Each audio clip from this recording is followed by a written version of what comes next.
Alright guys, what's good? Fury Fire here, and today we've got a match between ProudStrawberry playing as Gouken, who is, I believe, the #1 Gouken at the moment, which I'm quite shocked it isn't Bullcat still, versus duke728 playing as Makoto. And this matchup's quite interesting. Makoto obviously has to get around Gouken's very, very strong zoning game and can't randomly jump due to up fireballs, but Gouken, in the same sort of way, he can't really throw up fireballs due to the speed of Makoto's EX and Fierce Hayate. So, you know, to zone Makoto effectively in this matchup is quite difficult, to be honest with you. And on top of that, Gouken, if Makoto doesn't have meter, Gouken can actually kind of go in on her.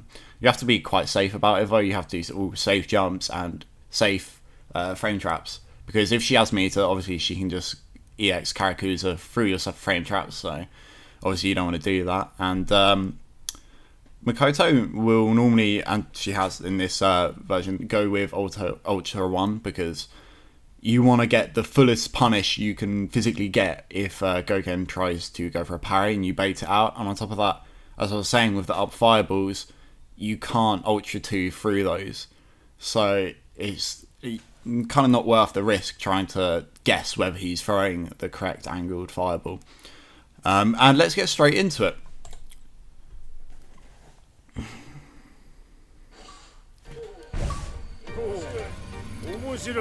So let's see how Gouken starts out this round, probably with a little bit of a fireball game. And here it's Makoto straight out of the gate. And Makoto getting a nice combo there and pushing him slowly into the corner. ProudStrawberry trying to push him back with fireballs, gets the sweep, and he's going to get a mix up here. And Makoto doesn't have any meter, so she's not going to be able to do much about it. And you know he's option selecting, so he's not going to be able to do any backdashes here. Hits the throw, he's got loads of space to work with. Still playing quite passive, going for that zoning game. He's also trying to play quite a lot of footsies from Makoto. Just keeping her out. Really smart defensive play. It's defensive, but it's not like, oh, just come at me and I'll throw fireballs. He's using his footsies and all of his moves to keep her out of the air and just push her back. He's got a mix up there, but he just goes to the back throw and he's going to hit the Shin Shuriken. He is dead. Straight out. And Makoto never in that match even got to start up any of her mix-up games. She got one cross under and ProudStrawberry just threw him out of it.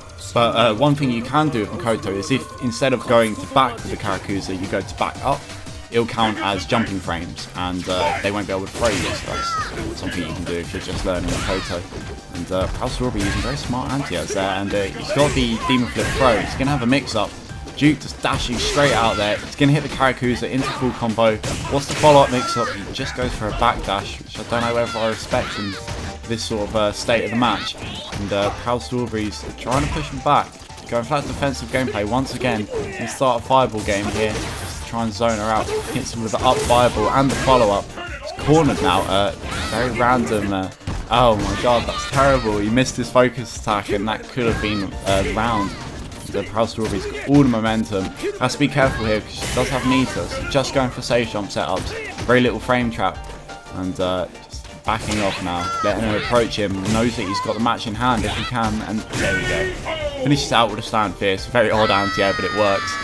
And yeah, very interesting game there. ProudStrawberry playing a cool defensive game which didn't focus around fireballs. The fireballs just seemed to be a way of getting guaranteed chip from far away, which is a very, very smart thing to do.